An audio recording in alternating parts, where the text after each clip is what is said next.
আফগানিস্তানের বিপক্ষে ওয়ানডে সিরিজে আবারও মুখ থুবড়ে পড়েছে বাংলাদেশ। আবুধাবিতে দ্বিতীয় ম্যাচে মাত্র 190 রানের সহজ লক্ষ্য পেরোতে পারেনি টাইগাররা। ব্যাটিং ব্যর্থতায় 81 রানের লজ্জার হার, সঙ্গে সিরিজও হাতছাড়া এক ম্যাচ আগেই।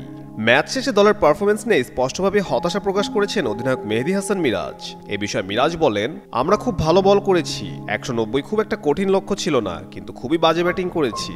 ব্যাটাররা দায়িত্ব নিচ্ছে না। আমি সবাইকে বলেছিলাম উপরে জুটি করতে হবে, কিন্তু সেটা পারেনি। শুরু করেও ধরে রাখতে পারছি না, এটাই সবচেয়ে বড় সমস্যা। টানা 3 ওয়ানডে সিরিজে আফগানদের কাছে হারের স্বাদ বাংলাদেশের জন্য একটা অস্বস্তিকর রেকর্ডই বটে। তবু সামনে শেষ ম্যাচে ঘুরে দাঁড়ানোর আশা দেখছেন টাইগারই দলপতি।